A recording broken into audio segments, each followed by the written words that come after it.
First of all, recall very quickly this tiny bit of a thing from last time. So let K be a local field. Still, let's say a finite extension of QP or FP double bracket T.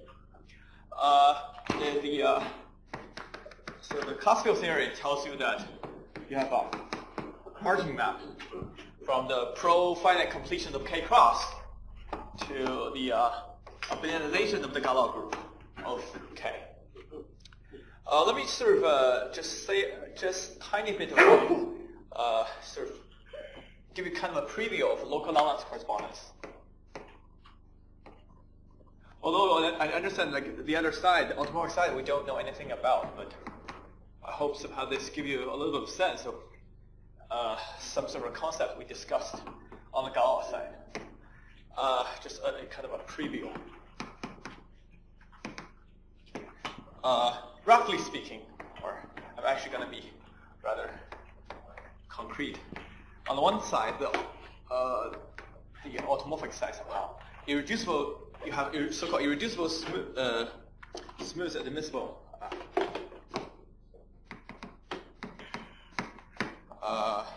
representations of GL and K over C.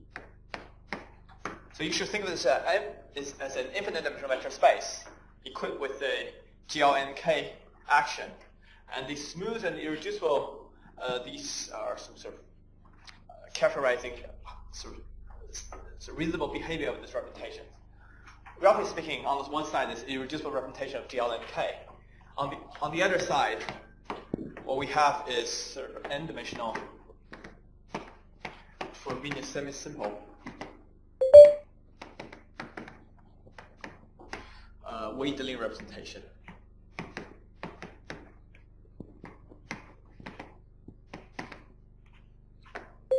Of the Galois group of K.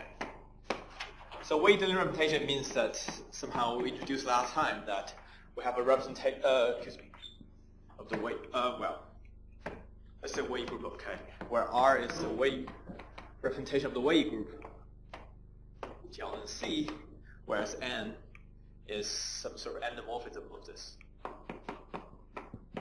satisfying a property that's sort of Vk and Vk inverse equals to Qk somehow. Okay, so these two correspond to each other under the local long-length correspondence. We're not going to try to establish this is sort of the guiding principle where we're going for. Let me give you some example of this. This looks very abstract. Let's look at the case when n equals 1. So when n equals 1, so on the left-hand side, so GL1K is just K cross. So we're looking at characters of K cross. Okay? So in other words, this is some sort of just K cross, a homomorphism K cross to C cross, and so. Whereas on the right-hand side, I'm looking for a one-dimensional, okay, it's one-dimensional representation, so you don't have to talk about semi-simplification. So it's just basically a representation R of the Wade group to GL1C, namely C cross. Just a representation as so. But we know that for homomorphism from a group to C cross, it must factor through its abelianization, right? Because this side is a abelian group.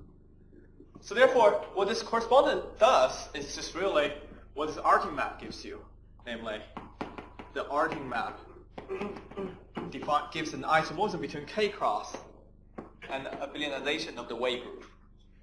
So that means every continuous character of K cross corresponds to a continuous character of the Wade group, or equivalent is abelianization. And we also talked about sort of on this side the ramification filtration, and also the arcing conductor. So let's maybe look at on this side. So this is I can look at sort of those are such that the arcing conductor of this R is less than or equal to M.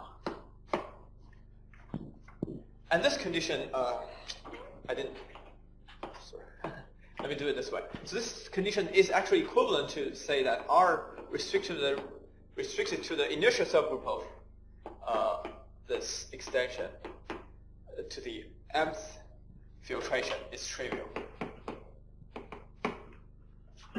So last time we talked about, for this arting map, the ramification filtration, upper number ramification filtration on the right-hand side correspond to sort of valuation filtration on the units in K. So in other words, on this side, it corresponds to sort of characters, again, K cross, but then that's sort of trivial on 1 plus var pi K to the M, OK cross. So namely, all the characters that's sort of trivial on this subgroup where there's exponent M. So somehow arting conductor correspond to, I guess, how should I put this? So, sort of how ramified it is. Sure. Modulo which open compact subgroup is sort of trivial. Let me give another example. When n equals 2, on the left-hand side, there's not much to say. But just, if you haven't seen this before, you can sort of just ignore it. Smooth divisible representation pi of GL2K over C. This again corresponds to, on the right-hand side, this two-dimensional Frobenius semi-simple Wade-Deligne representation. R and N. Okay? So on the right-hand side, we can talk about the arting conductor of this Wade-Deligne representation. It's roughly the same as arting conductor for R, but when n is non-trivial, there's a small twist to that. So it's defined to be the arting conductor of R plus just a tiny bit, just dimension of the part that's in R that's invariant under the initial subgroup, and minus the dimension in R that's invariant under the initial group and on which n equals 0. So basically, if n equals 0, these last two terms cancel each other. That's just arting conductor of R. I mean, in general, you have a tiny bit 0 or 1 this term. Okay, it's not a tiny issue here. To just make sure everything sort of matches up. Whereas on this side, you can get something called the conductor. For the representation, you could do that as well. So this can be defined as the minimum n, such that you can find a vector in pi, such that sort of A, B, C, D act on this V that's equal to, so this is a central character of pi times. So that means, so this is a minimum such n, such that you have a vector V. If you apply a matrix A, B, C, D, A, B, C, D in var pi to the n, OK cross, OK cross. So whenever that's a minimum of n, such that you have a matrix A, B, C, D. When you apply the matrix on V, it just acts like a kind of eigenvector. And all such V turns out to be one-dimensional. I'm giving a definition, but somehow we haven't get to sort of all these definitions carefully yet. Just give you some sense. But I want to maybe just make a concrete thing that makes you give you some feel of this. This basically says that this pi, usually if it corresponds to a modular form, F. So what this means is that somehow F has level gamma 1, sort of P to the C pi.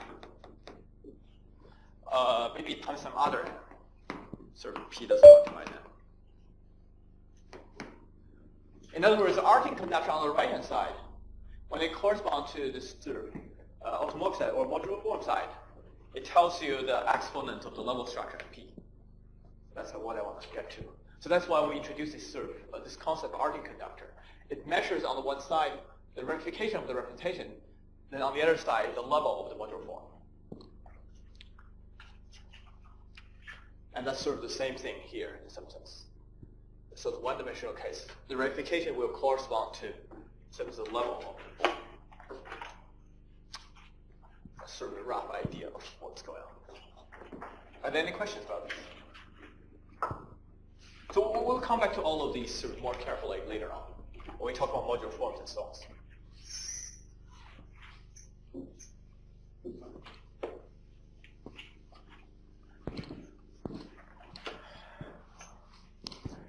Okay, so now today we're gonna switch to global setup and talk about the global class field theory.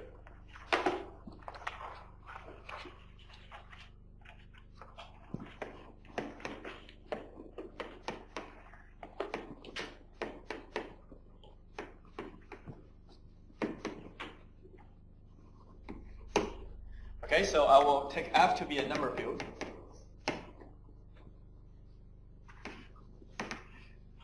So I'm less familiar with the function field case, so let me just stick with the number field case so that I don't make a mistake. So this is the Adele of F. Just sort of a quick exercise for you. I mean, I'm not going to, so this is not, it's not in your homework, but somehow just a quick exercise that's the invertible element AF. So this can be identified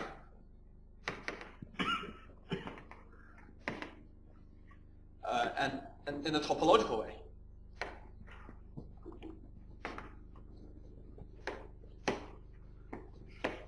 As a pair of elements in AF, such that xy equals 1. Okay? So somehow when I write AF cross, I could either mean that this is sort of the, the usually restrictive product of FV, OFV, cross, or I could also mean that this is a ring of units in the ring of Adeles. Those two concepts are the same. And they're sort of also the same topological as well. And similarly, when I write GLN of AF, it's, of course, I can think of it as sort of residual product of GLN of AF, comma GLN of OFV. Or I could alternatively think of it as sort of a pair of G and C, where G is a matrix, with a standard topology as, sort of n squared copies of AF cross AF, such that the determinant of G times C equals 1. And as I said, this is sort of the restricted product of GLN FB, GLN OF. So this type of construction kind of works for general, I guess, at least connected algebra groups for adelic points.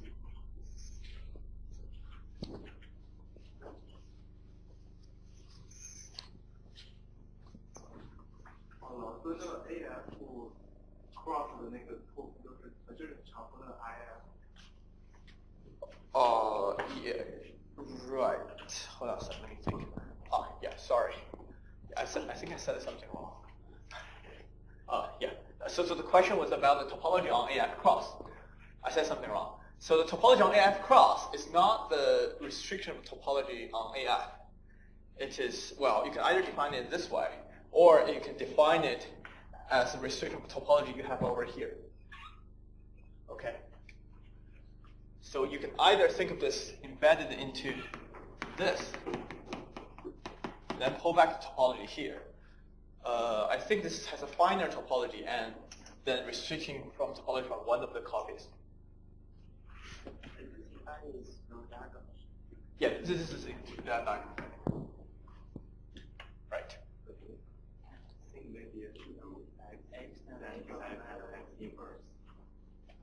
Oh, yeah. Of course. Yeah, sure. Thanks.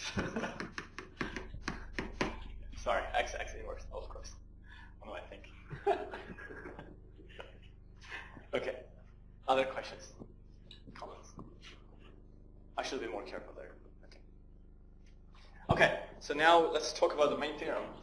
Just quickly recall main theorems of global.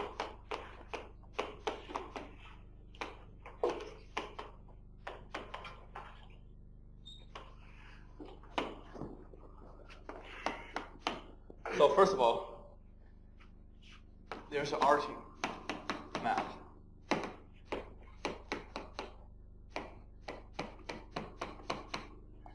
Oh, okay, take F to be in the global. Okay, good. Let's just do this here.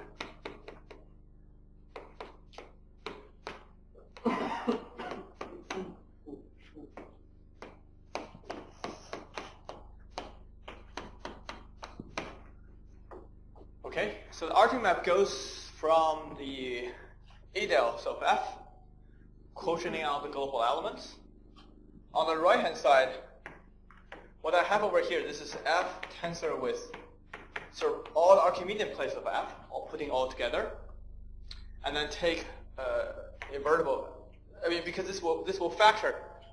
Basically, this will factor as some sort of R's and some C's, right? And I take in sort of invertible elements in here. That means how I take crosses depending on the places. And the circle means that kinetic component of this part, so of the one. So C cross, you don't do anything. For R cross, you take the positive part of a R cross. So that's what it is. In other words, this is the sort of the kinetic component of the Archimedean component.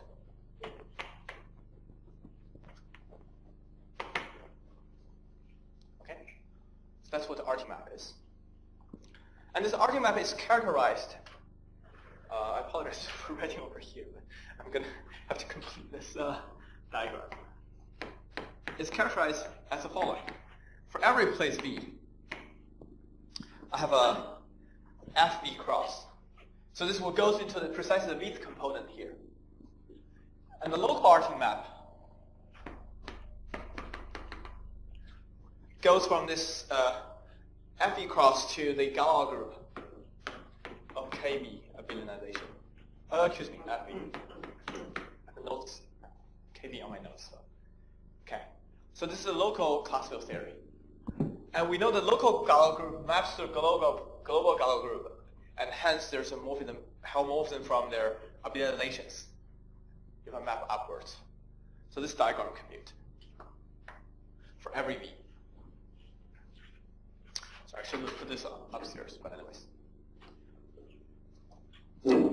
So I know you probably have seen a variant of this. Let me sort of recall a kind of a variant version of this statement. A variant of this statement says that somehow, I think maybe this is a statement you usually see when you first learn global classical theory because they want to prove it. So that says it's a finite extension, finite index subgroup, finite index open subgroup of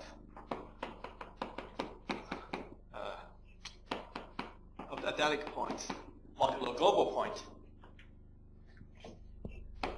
They would correspond to finite abelian extensions of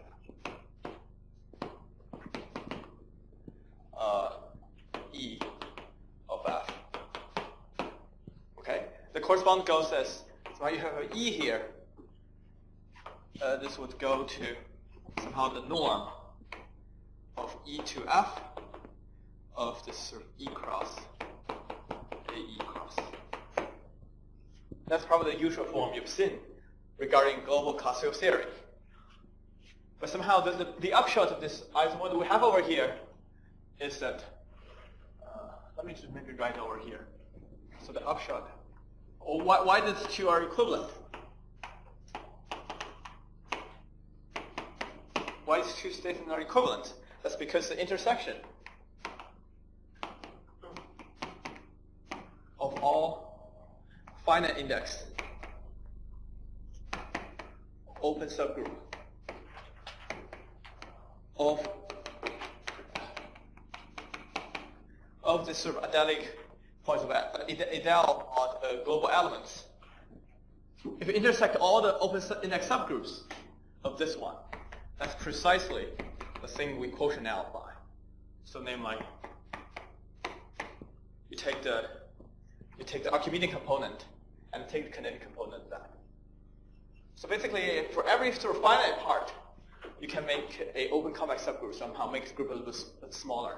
So you can shrink every sort of Archimedean component, but you can shrink every non-Archimedean component.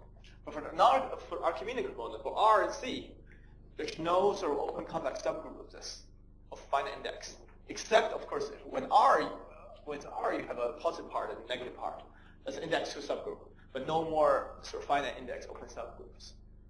So other things you can shrink to sort of trivial, except for this thing, you're left with this. So that's sort of the quotient you have.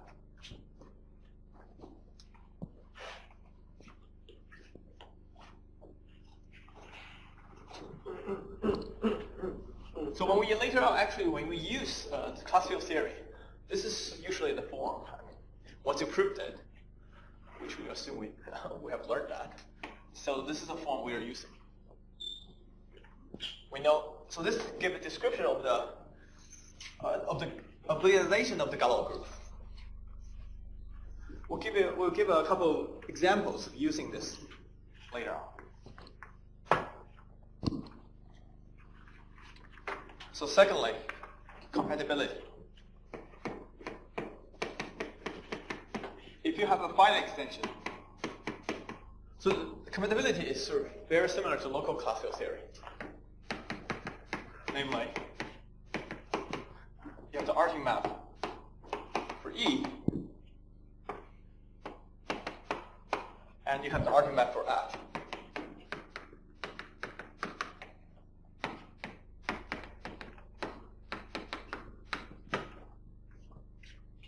Now you have to, so this is the extension of F. So this, without taking the visualization, this is a subgroup. But in general, it's just more homomorphism. So this corresponds to the norm map here. So this is the natural.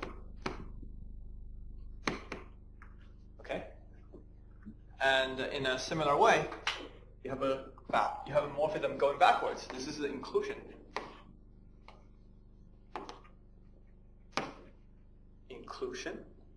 And you can go backwards by taking so-called transfer map we discussed last time. So both of these sort of arrows commute. So both going down commutes and both going up commutes.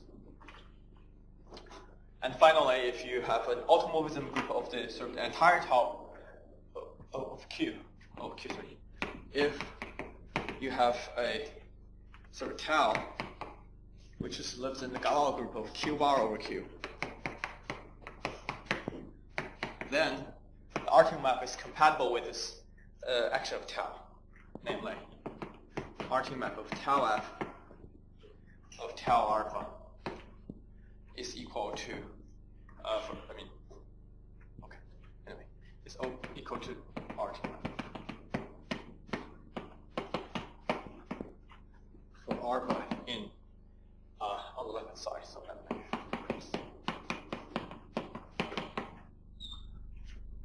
as so.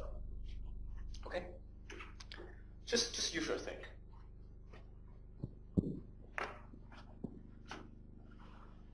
I'll just give one example of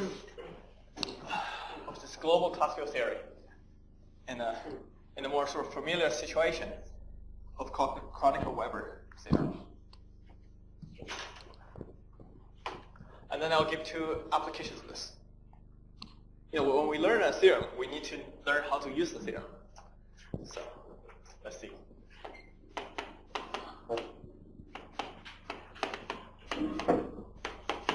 So when F equals Q, this is called Kronecker-Weber. Let me, let's see. So we know, so let me write it this way. So we know that the Galois group of, visualization of the Galois group of Q, by so-called Kronecker-Weber,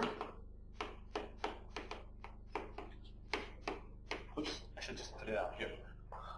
Here.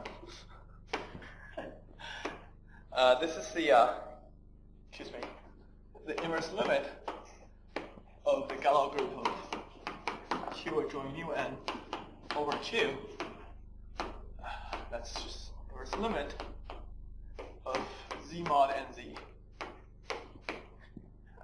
cross. So that's Galois group's cyclotomic extension. And we write like that. Okay? So that's the classical Kronecker-Weber theorem. So how does it compare to the classical theory, which I just erased? So left-hand side, if you still remember, you're taking the ideal group modulo Q cross, and this you modulo R cross, and those elements which are positive. I mean, sometimes you write positive up here, sometimes right here, depending on where there's space. With this Arting map, just send this one to the hat cross. Okay. Let's think about this isomorphism. But there's obvious isomorphism here. That's precisely what it is, actually. So first of all, right quotient by this R positive part basically essentially kills the R component of this. And then we're using the fact that it's somehow AQF finite ideals. That's roughly Q cross times Z hat cross. But then if plus minus 1 you can't control. And then if you somehow quotient on the right hand side the positive part of R cross, that solves this issue. So therefore you have AQ cross quotient of this, you're left with this. I don't know. How should I put it? Maybe just sort of describe this map. So okay, so if I have some sort of element A2, A3, and A infinity, okay, inside here. First of all, I can change by this one so that this is just a sign. So I can modify so that this is just plus or minus 1. Okay? Now I look at sort of each of the AIs, or APs here. If some of them has a numerator or denominator, I can use a global element to represent that. So for example, say A2 is sort of 2 over something, some units, and A3 is something over 3, and others are what? That's 2 over 9 times sort of 2 9 of 3, 2 times. So remember, the global element will embed diagonally on this adelic element. So I have 9 over 2 on each of the sort of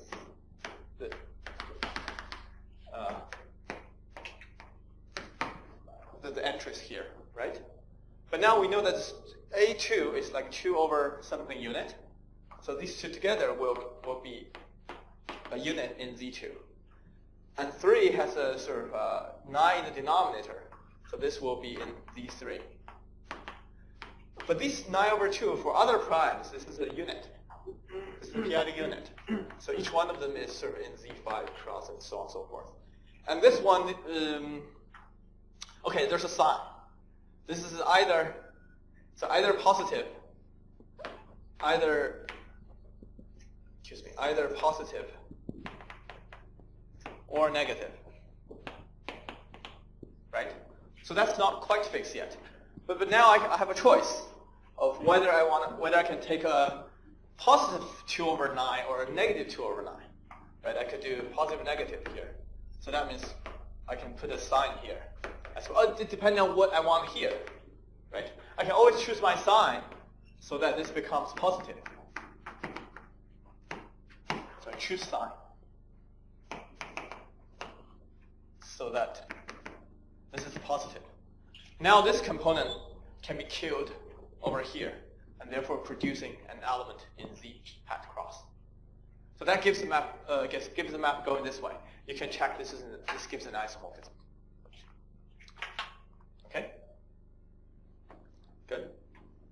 So I have to erase. I know this is very bad. I want to give a sort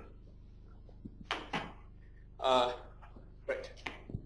So there's a in terms of compatibility with local classical theory, you have a QP cross mapping to the Galois group of QP representation. Let me sort of give you some sense of where this element goes. So if you have some sort of p to the n alpha here, if you go up here, this will get to p to the n alpha, but this is only at the place p. Now you want to go across to this side. So what under the map I just gave you, you have to modify what's going on at the prime p so that this thing becomes a p-i unit. So what you write over here is that over here you have sort of 1, 1. As I said, this only happens at p. So this is 1, 1, p to the n alpha, and everything else is 1. Okay? But then that's equal to p to the n, global element, times p to the negative n, p to the negative n, and alpha, and p to the negative n, p to the negative n, everywhere else. So that's what this element maps to. Oh, without this. And also Archimedean place, you put 1 here. You just ignore Archimedean place. So that's somehow what this element p to the n times alpha is mapped to over here. I just want to give it a little bit of a twist in understanding this arching map, because there's always on the left quotient by global elements, there's some sort of global information involved in here.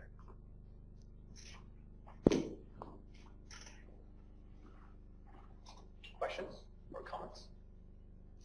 Okay.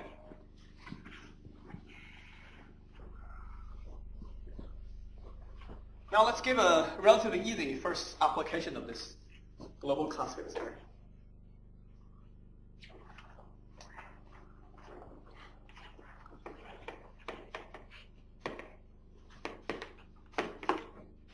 So let S be a finite subset of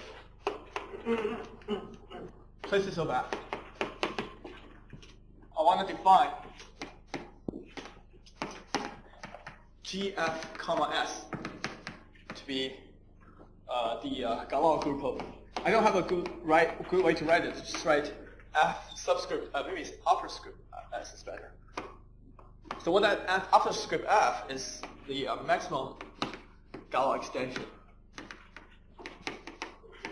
of F. That's unramified also. Excuse me, no. That is unramified.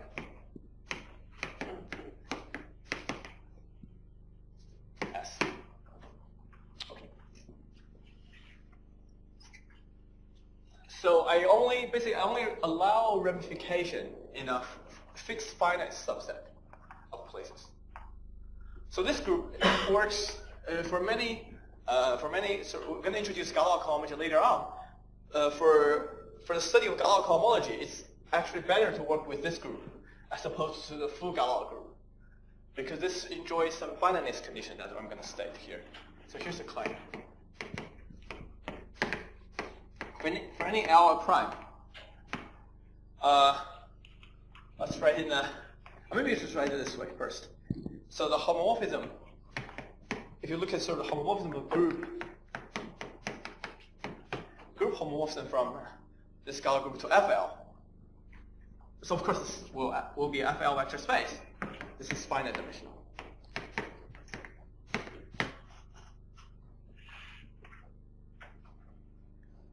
Of course, if you prefer the group version of this, that's to say that because such a homomorphism always factors through sort of the sort of the commutator group. I mean, you have some group homomorphism from a group to a Billy group, so therefore it must factor through the commutator. And also, because this is an L torsion, so it must factor through the Lth power. So subgroup generated by the Lth power of elements in here. So this quotient is finite. That's sort of an equivalent way of saying this.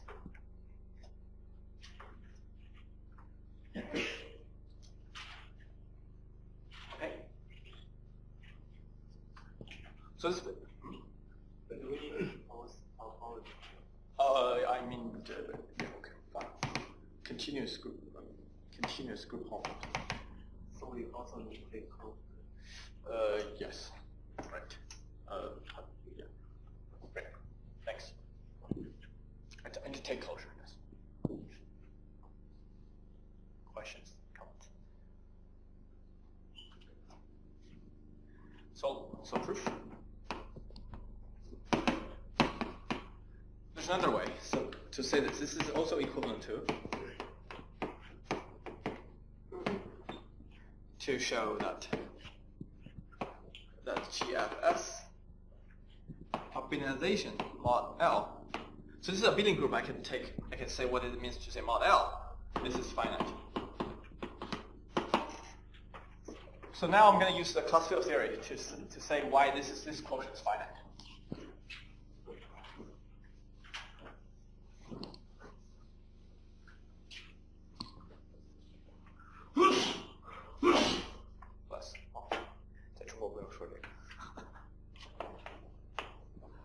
By global class field theory.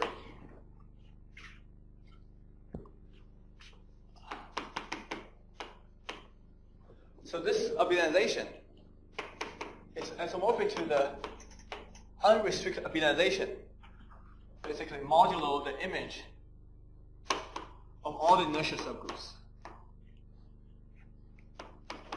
I mean, not in S.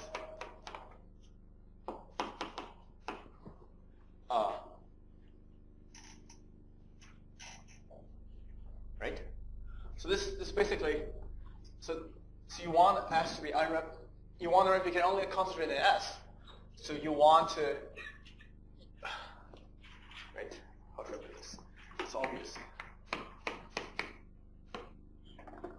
Abelianization. So basically, you look at the F abelian. So abelianization S. Okay. So you want an image of inertial. You want an initial subgroup. Image.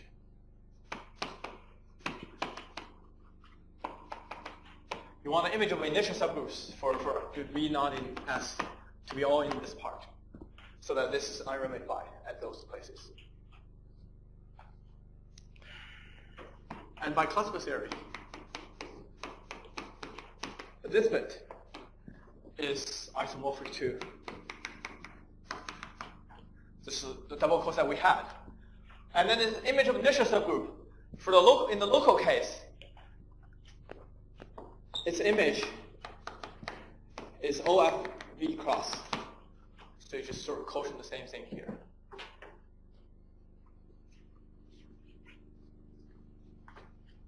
Right? So that's precisely, so the image of this is precisely this bit here. By compatibility of local and global classical theory. Because local classical theory tells you that the inertial subgroup will kind of go to this maximal compact subgroup, OFV cross. And now I have to sort of compute this quotient here. Okay? Oh, sorry. I mean, not this quotient, but I can further quotient by L. I have to look at, I guess, see what this looks like. So let's recall something. That maybe goes this way. If I do F cross goes to, maybe I just talk about sort of finite dells. And now if I take all the V's,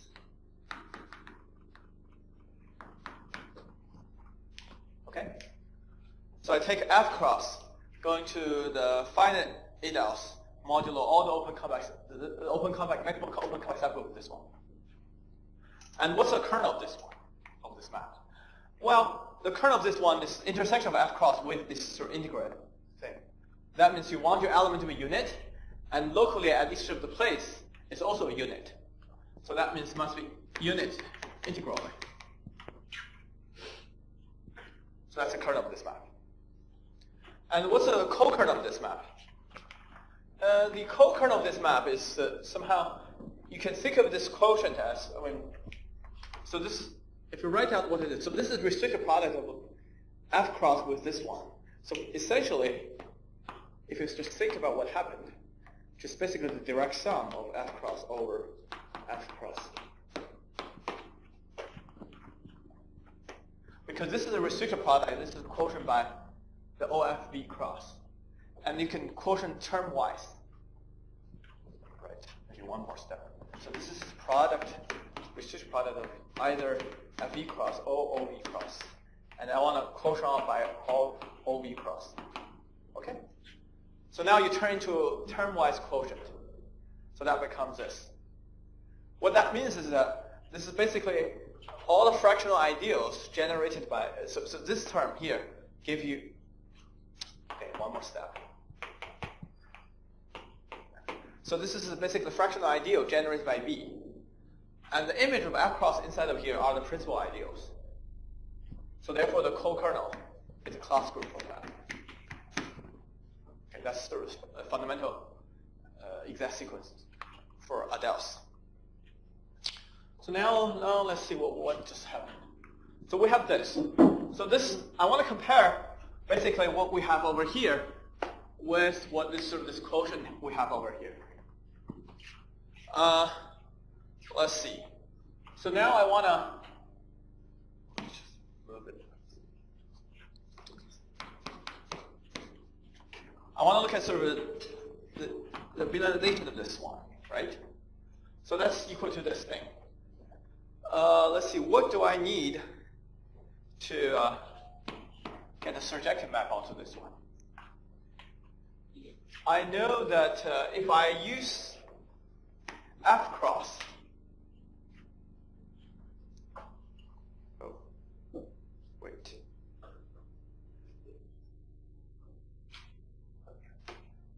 Oh, sorry. So let's see.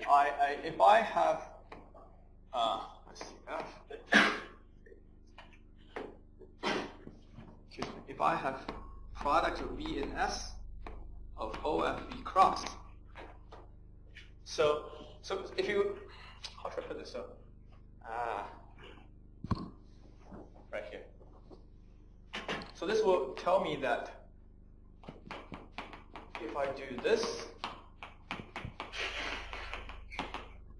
side, if I quotient by F, that's just class group of F. Okay? But now this looks like this, except that I didn't have all the places in here. I only have the places away from S. So therefore, if I sort of map the thing into this, and also I'm adding some sort of possible strange things happening at the Archimedes place. So this will map to here, and the quotient will be just precisely that. Because, I mean, this one, compared to this quotient, what I'm missing is all the factors at V and S. If I put that in, so I would be like this. And also have to kill out the Archimedes factor, so I put in something like over here.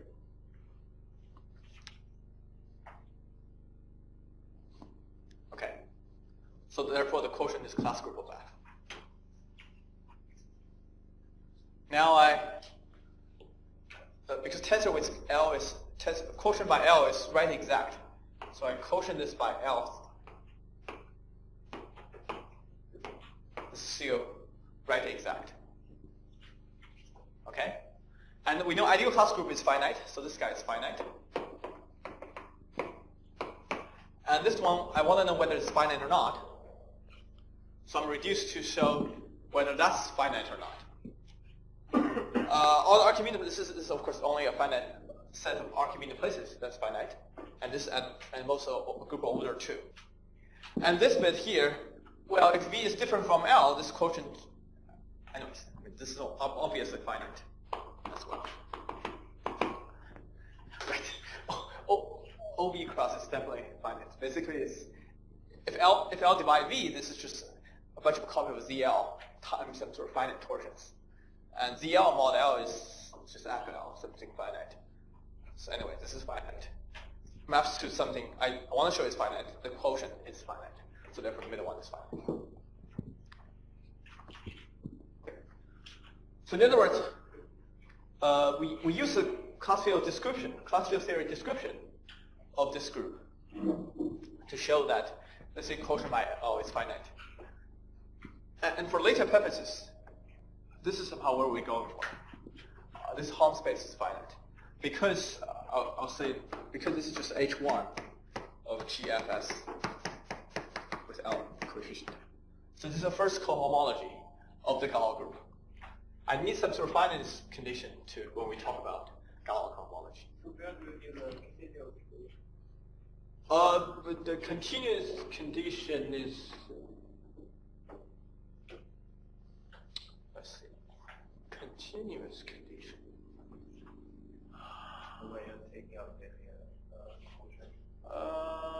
Right. Yeah, right. So the definition of this one, for example, is not, very good point. It's not sort of this Galois quotient about the commutator. It's a closure of the commutator. Right. And also, like, over here, I think I'm a little confused now. I think if you have a ZL, I'm a little confused. I've never worked with a non-continuous version of ZL. If you have something ZL here, are there sort of non-continuous homomorphism from ZL to FL that's sort of non-continuous? I'm a little confused, but I don't know. Maybe that's okay. Yeah, but at least for this one, the description of the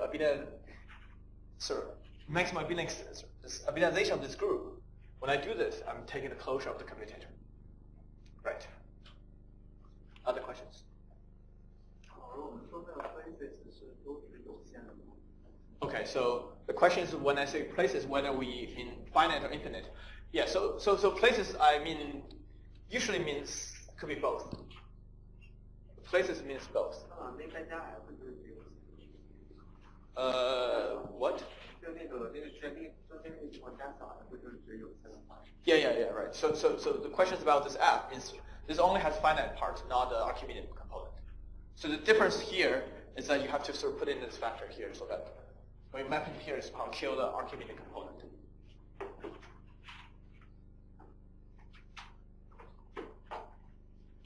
Okay?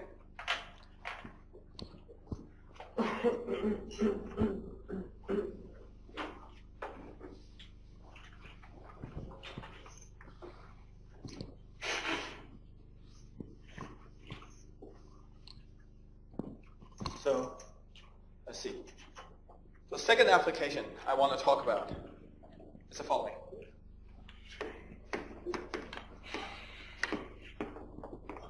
So the first application is sort of looks like standard. You just do some computation. The second one is, again, this is more, I guess, more interesting. Given a finite set of places of F, and for each V of S, a finite Galois extension.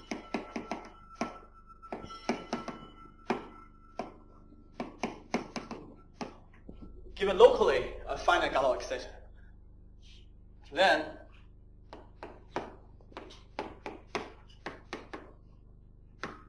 let me finish the statement. There exists a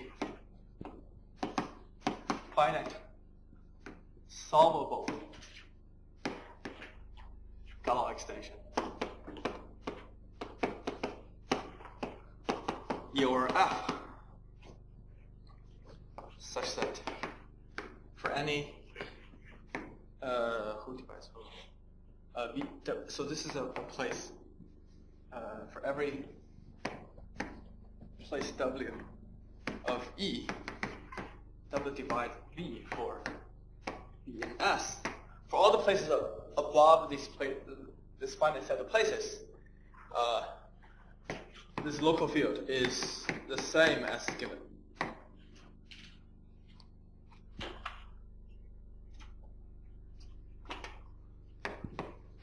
So here's the philosophy.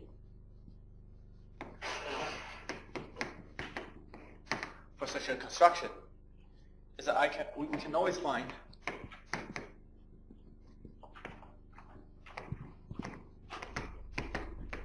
finite solvable extension to satisfy a finite list of local conditions.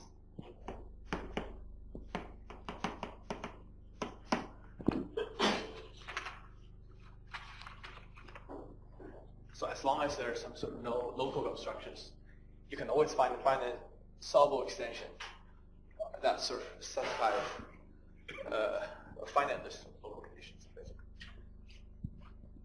What this particular application says, if you have a local extension, you can use a global extension to realize it at each of the local places you want it to realize, in however way that you specify. Okay. So we take a 10 minutes break and we'll come back. Okay, so let's try to prove this. So this particular says that if you have specify a finite local condition of what this expansion should look like, and note here that we allow V to split into many primes, but we want for each of the prime upstairs for E, the local extension looks like this, the given one. So it's a little weaker than specifying how many primes above V. We don't specify that. Right. So here's the proof. I mean, we'll give the main part of the proof, but so note that all the local extensions, all the Galois extension of local field are solvable.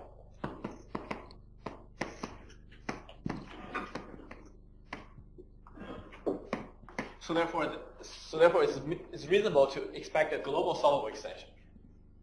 And maybe I also remark that the global solvable extension, the reason we want this condition is that in the study of Lawrence correspondence, Lawrence established sort of so-called base change for cyclic extensions. Repeating that, you get solvable base change. So that's why we want to solve. So for many practical reasons, we want a solvable global extension. So that when we talk about so-called modularity for F, that's the same as talking about modularity for E in some sense. So that's a global solvability is a very important thing. Luckily, all the local fields are solvable. So here's a big so. We may reduce. Let me just say by induction to the case when each local extension we are given are cyclic. It's cyclic. Okay? There's a little bit of a tricky point in the inductive process, so I'm just going to gloss over that. If you're interested, you should write it out. There's a tiny bit of a subtlety here. But other than that, it's okay. So essentially, we reduce to the cyclic case. That's sort of maybe the most interesting case. Okay? So let's assume that. Now, if I have a cyclic extension, so I can find a character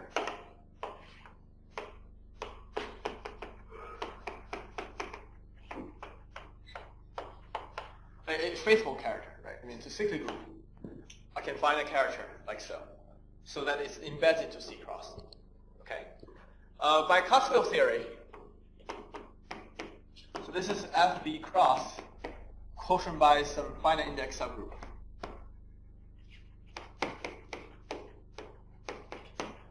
And then when I think of my chi V as just a character on this one, so I think of the chi V here as a character on FB cross. Quotient by this, and then this embeds into C cross. Okay. So, and of course, and then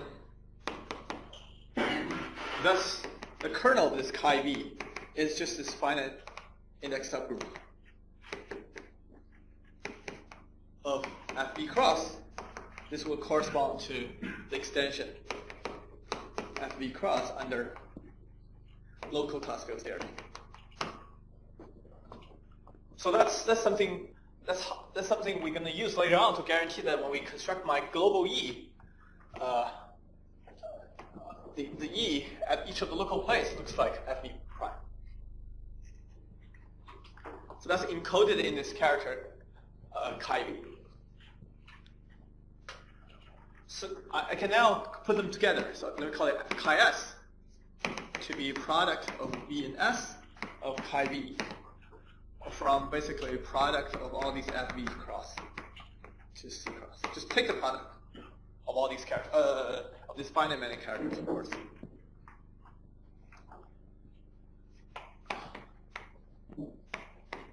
So the upshot is that this character can be extended to a global sort of Hecke character. So this chi S extends to a finite image character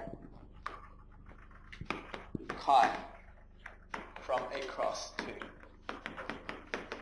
I mean, whenever I say character or homomorphism, I always mean continuous ones. Okay, so I'm not going to say write that. So I can extend this thing on sort of finite many component to a global to a full on the full ideals, but I want to make sure that it's trivial on the global elements. So that's sort of the, I guess, technical part is I want to make sure my chi, the global chi, is trivial on the global elements. So let me first of all show the claim implies our application.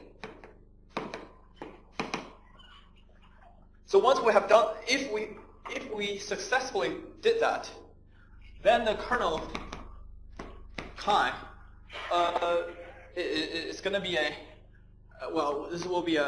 this will be a finite index. So maybe it just is a finite index subgroup, maybe open subgroup of F cross AF cross. And therefore, by classical theory, by global classical theory, this would correspond to a, let me just write E over F, a global abelian extension of F. So now, and I have to check this condition that somehow, at each local place, it realizes my local cyclic extension. So this is somehow uses the local global compatibility.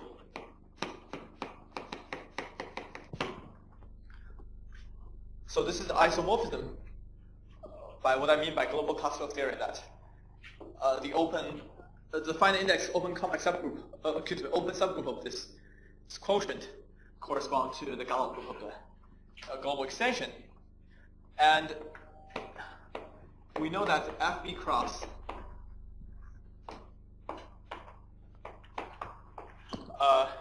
so FB cross was embedded in here, and because this chi restricts to the chi V on this FB cross, so therefore I guess the kernel of chi V how should I say this? Like so the kernel chi V will be trivial, or rather somehow maybe I should say kernel of chi V is just FB intersect with kernel of chi. So this embeds in here, and by the compatibility,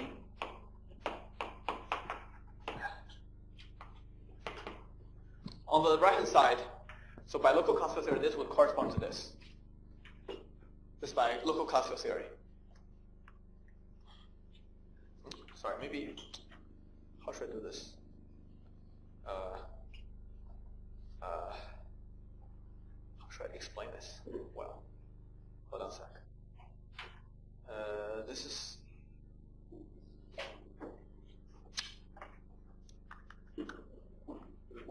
compatibility. So, sorry, maybe.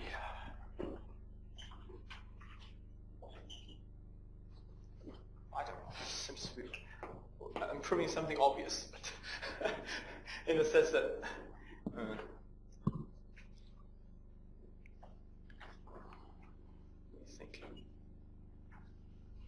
sorry, let me move to this side, more space.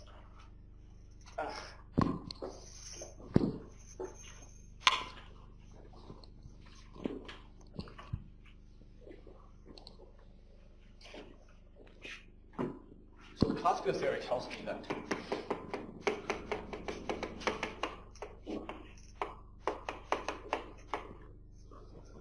that I have a sort of morphism like so, and this is a quotient of that corresponds to this.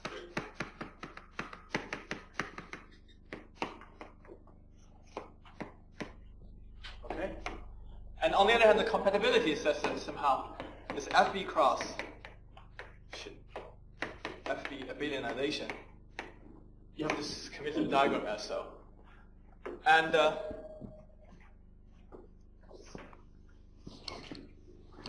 we know that on the left-hand side, the image of this thing, if I compose this, if I sort of compose this up here and here, this will factor precisely through the kernel of chi b.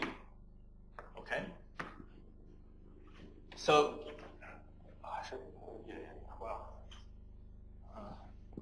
well, this map factors through precisely this, because kernel of chi intersect with this one is precisely kernel of chi b.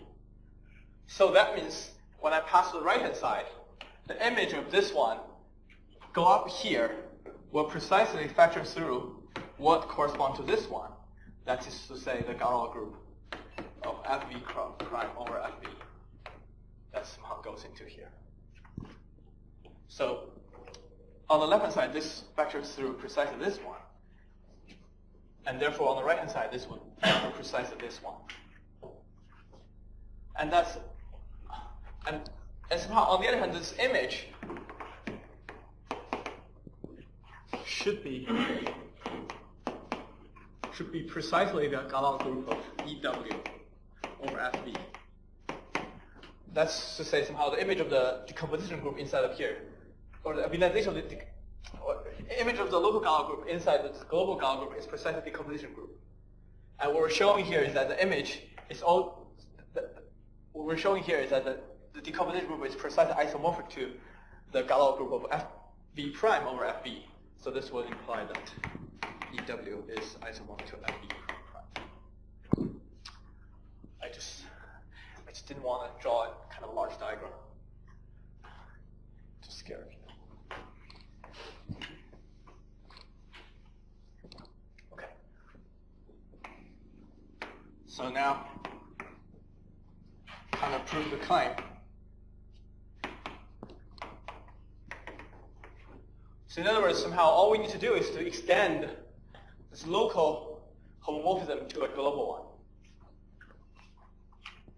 So the idea goes as follows. So here's the idea. It's enough to take a small enough open compact subgroup U inside adels away from S. So upper parenthesis S means that you take the adels, but take away the components in S. Okay. It's enough to take this such that the following thing. Let's see, how should I put this? So this is probably okay space. So I take the. So I started out with of this group, and with a character, let me call it chi S to C cross. Okay. Now I want to extend it trivially on U.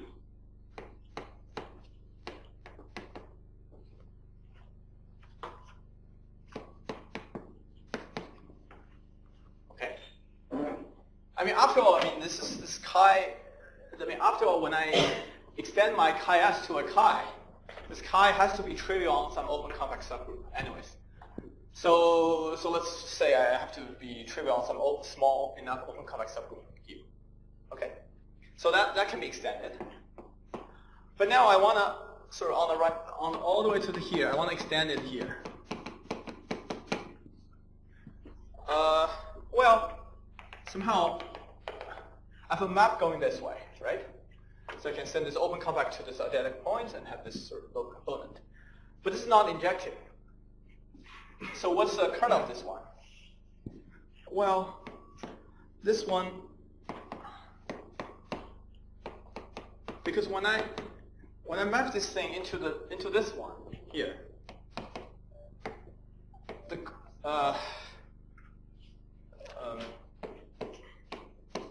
the elements that's quotient out by here, the F, if that F belongs to this subset, I mean, it's trivial. So you have to. So this map will factor through F cross intersect with this thing. So, but this is just basically the full component as places in S. So essentially, you're just looking at U intersect with F cross, and this part is injective. So somehow, the idea is that you have to. Basically, you want to extend your chi-s all the way to each of the components here. But now you have to show that this map, that this character must factor through this. And then once it factors through here, this is an open. So this is the open subgroup of this one. This will automatically extend.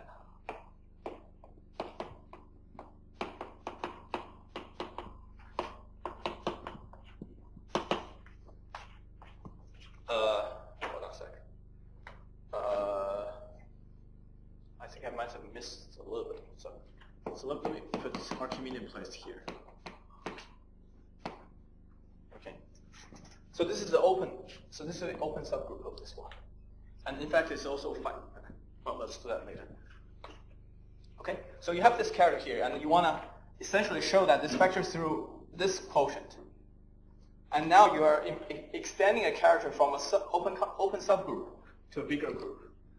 But because, I mean, essentially the image in here belongs to S1, and this one is injective module for the groups somehow. So that extension is automatic. So the only key we need to do is to show that this chi-tilde is trivial on U intersect with F cross. Once that's done, everything else is sort of automatic.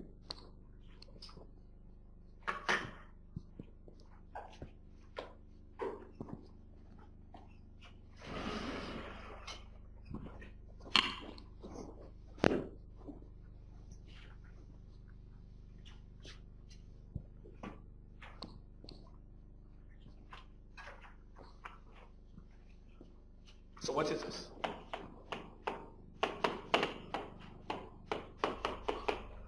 So what is U intersect with OF cross?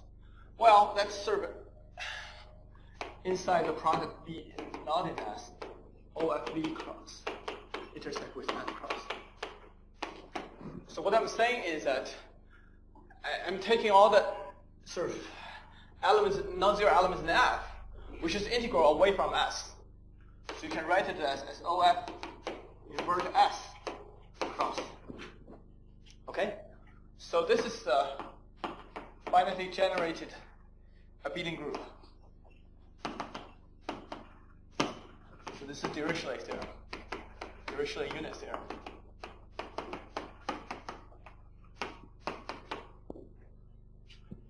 So the thing I want to be trivial on is a finite generated abelian group.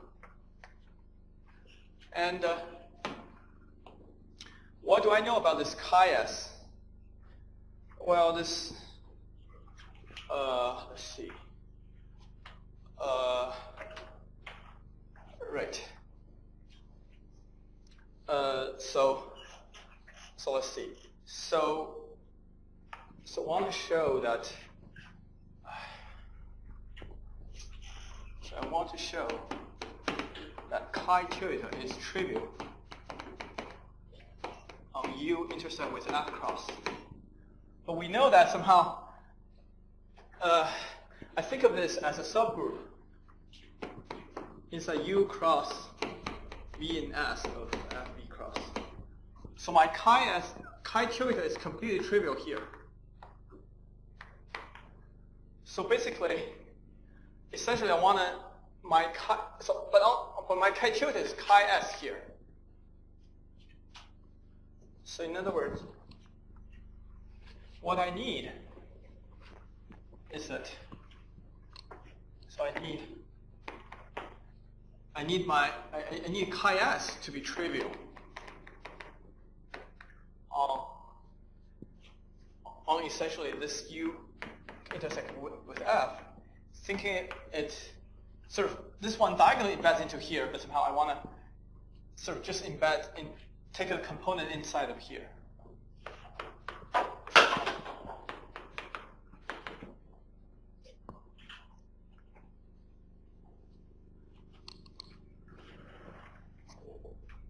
So that when I take chi tilde, that's how I extend my chi S. It's sort of, so that it's trivial on the diagonally embedded in this one.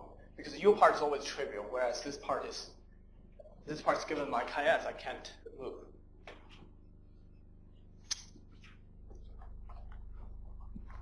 But what we know is that inside of here, the kernel of chi S has finite index. Okay? So therefore,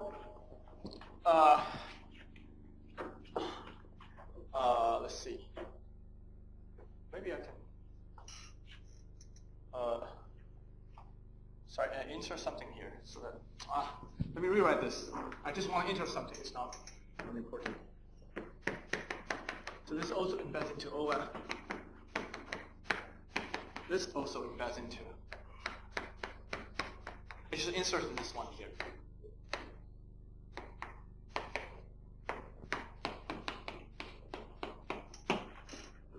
So essentially, I want this thing to be in here. So if this subgroup lives in the kernel of chi S, then I'm done. If I can choose my U small enough so that this group lives in kernel of X chi S, then if I think of this U intersect with F cross, diagonally embedded into these two factors, over here chi tilde is trivial. Over here is chi S, but somehow the embedding of this thing into here lives in the kernel of chi S. So that's also trivial over there. And therefore that chi tilde must be trivial on this intersection diagonally embedded. And therefore you can, and then this map would factor through here.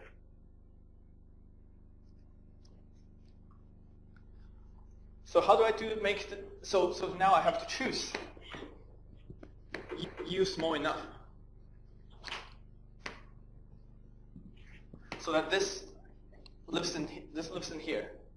But we know that over here this is finite index. So therefore the intersection of this one with this one is also a finite index subgroup of this. Right? The intersection of kernel of chi S, a finite index subgroup of this one. If you intersect this with this finite generated abelian group, it's also a finite index subgroup of the finite generated abelian subgroup. But we know that somehow every finite index subgroup of this finite generated abelian group are congruent subgroups. So I can choose my U small enough so that I induce enough congruence relation so that this intersection is small enough in here to be living in that finite index subgroup.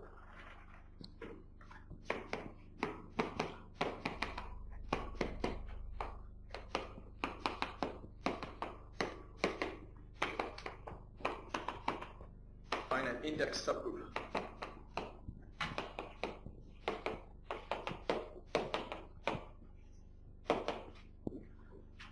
And thus,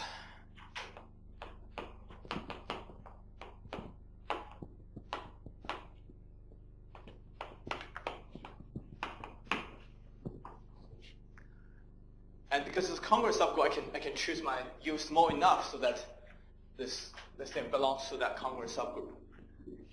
And therefore, I can choose my U small enough so that I guess if I extend my chi s this way, this will factor through this quotient, which further embeds into the thing I want.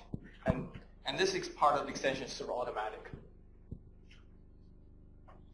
So that way I constructed a abelian extension of f, satisfying the sort of the needed local condition. And that's the proof. We should stop with questions. Oh, so what is a congruous subgroup? Congruous subgroup. Think about what kind of U could it be, right? U could be, for example, at almost all places. So this is all the V not in S, right? Usually you would put this, but at some places you can put something like 1 plus var pi W O W, say, okay? So that means if I take this intersection, or take this intersection, it would look like something like sort of A in OF 1 over S crossed, such that A must be congruent to 1 mod W. At least something like that. Now, so maybe an example. Maybe an example is needed here. So if my U looks like something like V not in S, O F V cross, or at when V is not W, when V equals W, this is 1 plus W, which is var pi W O W. Okay, then U intersect with F cross is equal to OF 1 over S. Well, let's write it out what it is. So it's A in OF 1 over S units in here. Up to some possible denominators, but A is congruent to 1 modulo W. So this is a subgroup of OF 1 over S cross. It may or may not be creating a genuine subgroup of this one, depending on what your choice of W. But if you have a finite index subgroup of this one, you can always choose some sort of conditions like so for some W, such that this condition will create a subgroup of that given subgroup. So that's what we're doing here.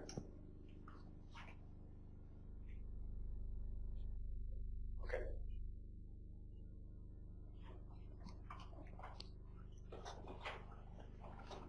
Other questions?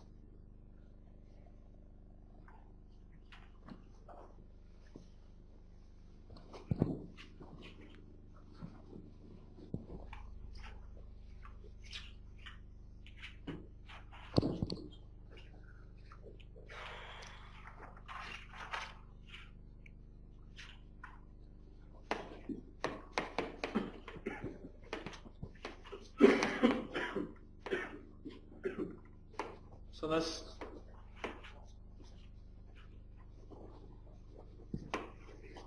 talk about the basics of group cohomology.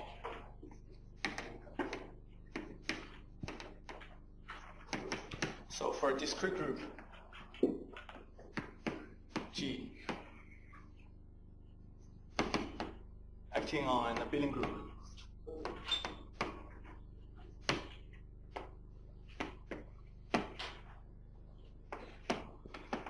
again, for now, I want M to be a discrete topology.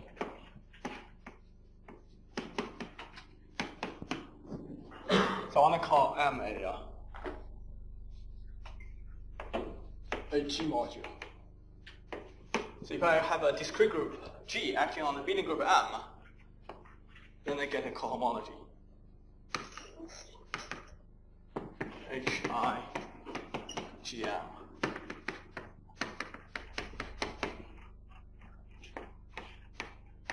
Another way to write the cohomology is using the Ext functor. And I think of Z as a trivial group algebra module. And then I take the extension, ith extension of course, we usually use co-chain complex to describe this.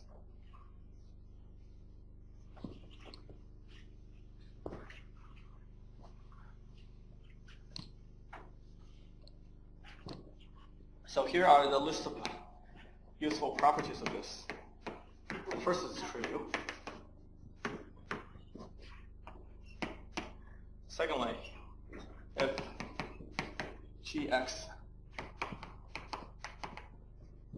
trivially on M, then the first group cohomology is just a Hom. I always mean continuous. Oh, well, there's no continuity right now, so just group homomorphism from G to M. And this always factors through the abelianization. Right.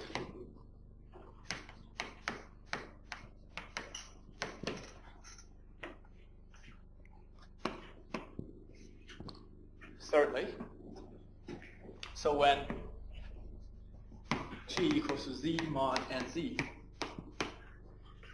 so I can identify, so when G equals Z mod NZ, it's easier to use this extension, this definition, to compute the group cohomology. I can identify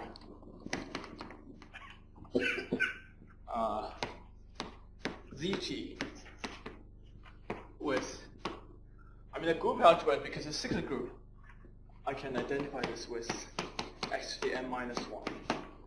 Basically, the element, sort of the 1 here, correspond to the element x here. And therefore, because 1 added to itself n times becomes a trivial, trivial means 0. So 0 means 1 here. So if you add 1 to itself n times becomes trivial, that means x multiplied n times becomes 1. So that's why you want to mod out by x to the n minus 1. So this group algebra is the same as this algebra Zx mod x to the n minus 1. And in this case, I can take, instead of compute the group cohomology this way, I compute this x directly. So I can take a resolution of Z as resolution of how should I say this? As ZG module as following.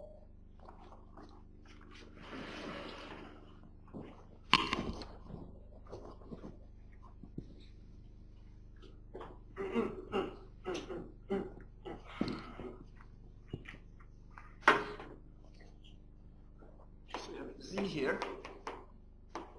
Naturally, of course, you have just sort of basically evaluation at x equals 1. You get Z. And the kernel is, of course, the ideal generated by x minus 1. So that's generated by one element. So you have x. If you have this rate as this module times x minus 1, precisely goes to the kernel of the next map. And the map of this one is multiplication of 1 plus x to the n minus 1. So Z to the n x. And then somehow these two things alternate. So you have one factor which is sort of one of the factor being x minus 1, the other factor being 1 plus x, go all the way to x to the n minus 1. So if you harm Z, so this is a projected resolution of Z as this module, so you have to harm this complex into your M. So that means when you compute this cohomology, that's the same as computing the cohomology of M. Oh, maybe I'll give it a different name. So let me call this one sigma. Okay? So that's computing this thing mapping to M.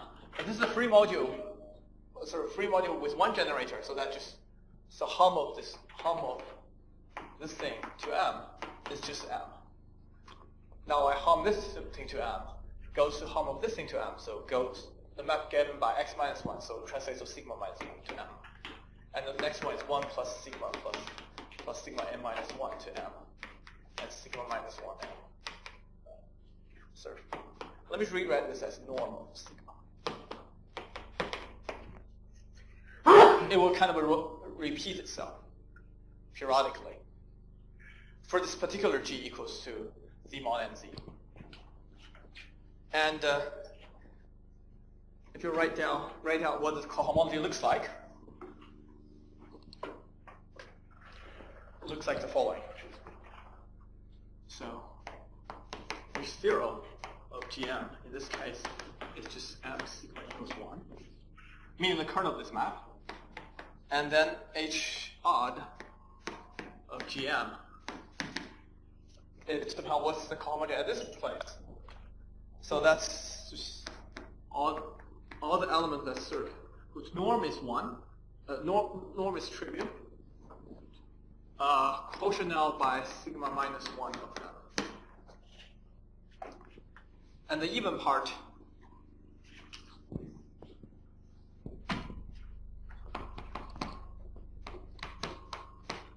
except for the 0, it's sort of similar. You're looking at this place here. What goes to 0 over here are precisely those invariant under sigma, but then you have to quotient out by the image of norm. So this is one particular case where you can compute the group cohomology explicitly for cyclic groups.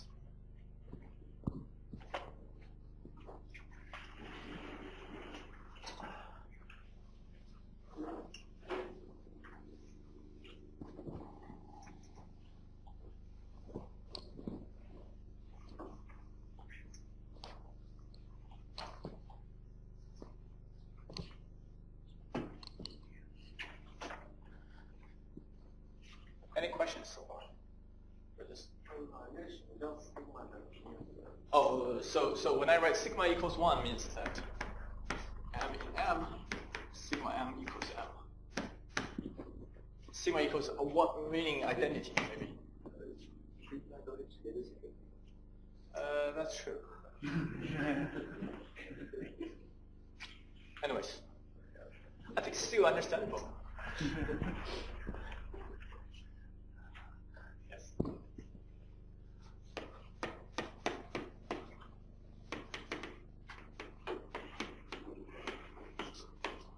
So what's for, I guess for group cohomology, it's very important to talk about this so-called Shapiro lemma. If I have a finite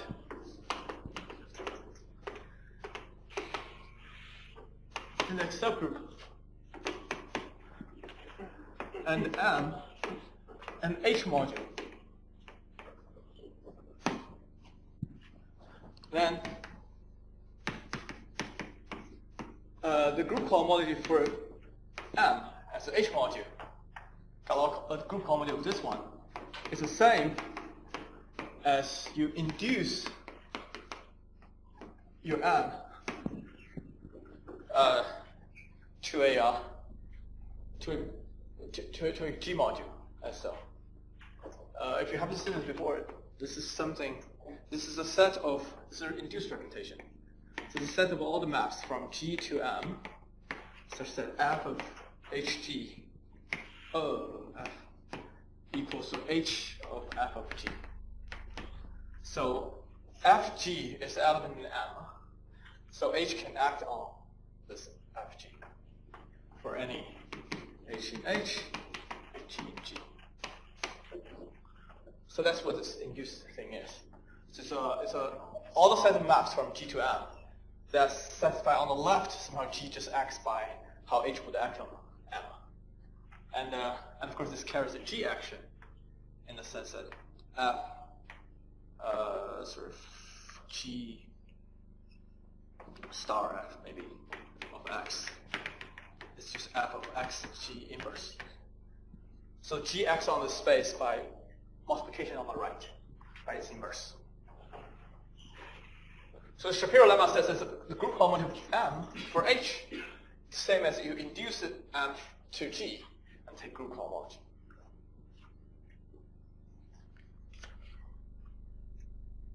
Okay, so kind of a core of this.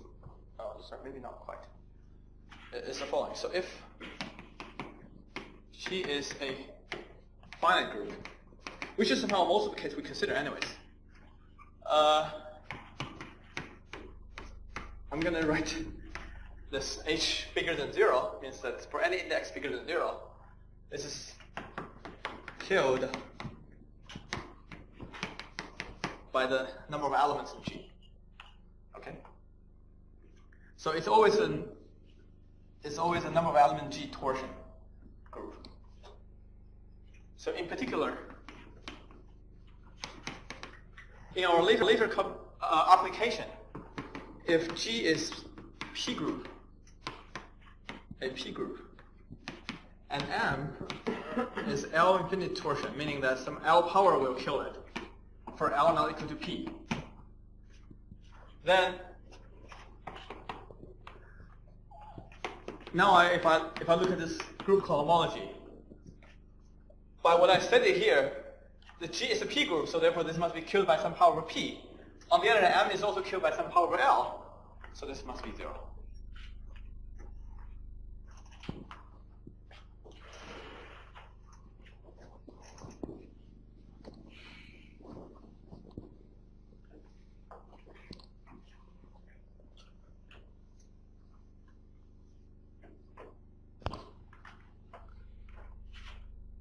So this is I'll come to 6.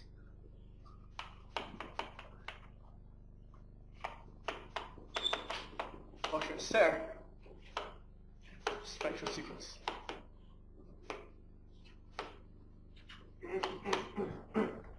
If so, this gives a way how to compute the Galois cohomology. Namely, if I have a normal subgroup.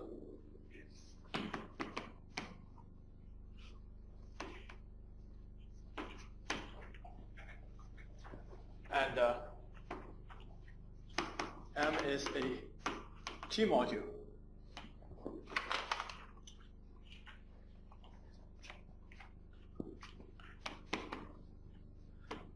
Then we have an isomorphism of functors from G modules to, I guess, abelian groups. Somehow what I can do is I can just take G invariants. Or I can do it in 2 steps. I can first of all take H invariants, and then I take G mod H invariants. I can do either just take G invariants or take 2 steps. First take H invariants and then take G mod H invariants. So this would give me a so-called spectral sequence that allows us to compute the cohomology of G. So let me write this formula for you first, and then I'll discuss what it looks like, or how to compute with it.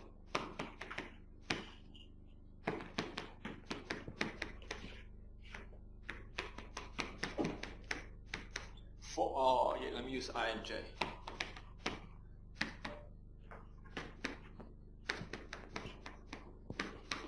This will converge to H I plus J G now. Okay? So what does it mean? It means the following. So if you want to compute the group cohomology for G, you can make the following sort of table.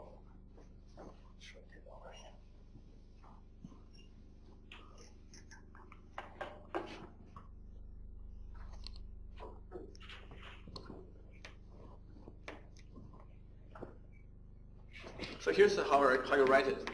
On the sort of the lower left corner, you write this. So there's cohomology of this. Okay? As you go up 1, you first increase the inner cohomology degree.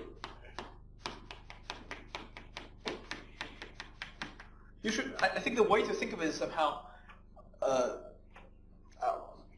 Anyway, let's do this first, and then I'll kind of explain how to kind of memorize the structure of the spectral sequence. As you go up, the inner cohomology degree will increase. And as you go to the right, the outer Galois cohomology degree will, the group cohomology degree will increase. And this will go on, right? And over here you have H2 of G mod H, H0 of H. And over here you have H1 of G mod H, H1 of H, and this is sort of H2 of G mod H, H1 of H. And this goes on this way as well. Let's write one more, and that'll be done. I could write more. I won't be able to use that. It'll be in a sort of the first quadrant of this paper. Okay. So basically, in some sense, the total cohomology of the Galois group. So this will kind of there's a sort of a way to get the total cohomology of the Galois group from this table. The recipe goes as follows. So when you have this is so-called E2 page. The reason to think that you're on the E2 page is because you already took two cohomologies. First is that you took this cohomology with respect to H, and the next cohomology you took it with respect to G mod H. So when you took, the reason you go up, as you go up, the cohomology on H increases. Somehow you should think that there's a map going up, and you already took cohomology off already. And then as you go to the right, the cohomology degree on G mod H increases. That's because there's also a map going right, and that cohomology already taken. And after these two, you have the next map you want to do, which is called the D2 map. It goes to the right by 2 and down by 1. And supposedly this will always also go to, so this is what? This is 2, 1, and should be go to 4, 0. And this composition should be 0. There's a sort of, this will give you kind of a complex. The D2 will give you a complex. And then what happens is that this is so-called E2 page. On the E2 page, you have these sort of these differential maps. D2 goes to the right by 2 and down by 1, and also this one as well. And then you take cohomology with respect to D2, and you get to the E3 page.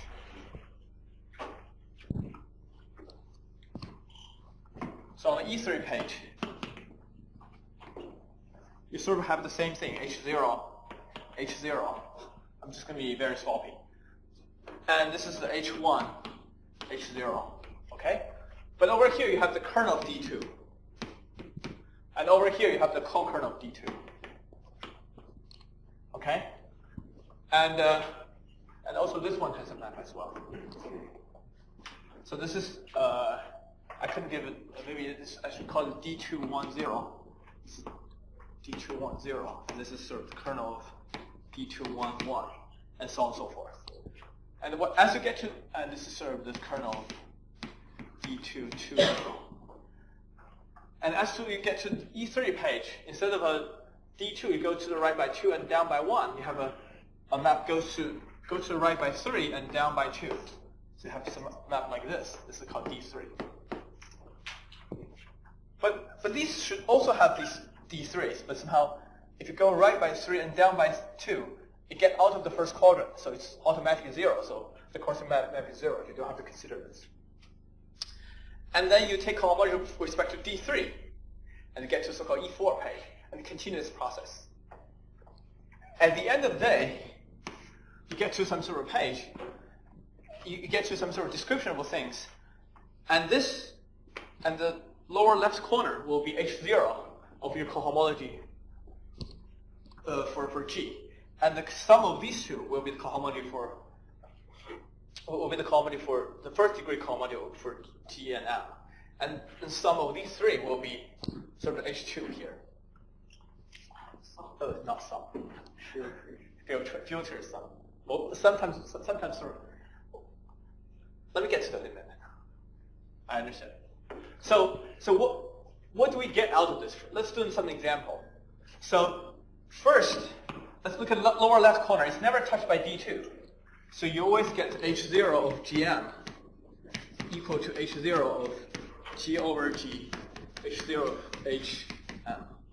But that's something you should expect, because this is the invariance of M being the same as first take invariance of H and then take invariance of G mod H. That's what H0 does.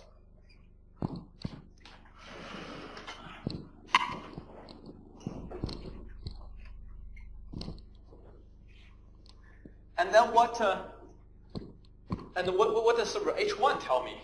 H1 is supposed to be composed with these two together. So what are these two? And also there's a so-called filtration here. This term is always a sub-object. This term is always a quotient object. So what I get is that, let me just sort of write it down as 5-term exact sequence. So I have this term here, which is H1 G mod H, H0 of Hm. So this group cohomology for M with respect to group G has a sub-object which is sort of this H1, H0, and the quotient is kernel of D210. Okay? That's what the spectral sequence tells you. But in fact, if you somehow write it, this kernel is a little bit annoying. You want to write it in a more primitive term, in the sense of this kernel D2 is precisely this map here.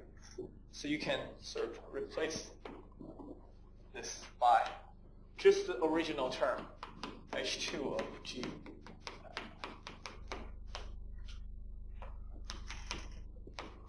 And then actually do the D2 map. Goes to H2, excuse me, H0 of G mod H of, it was correct. Oh, sorry. H0, 2, 0.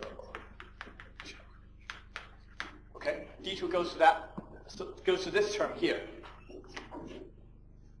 And moreover, because what we have here, so the co-kernel of this map, D2, is precisely what's the sort of the sub-term of the second cohomology. So this will continue on to go to H2G of M. So this is a sort of, this is a typical so-called 5-term. This is a 5-term short exact sequence. That's 5-term exact sequence associated to Hochschild-Serre spectral sequence. Okay. Huh? Oh, sorry. What?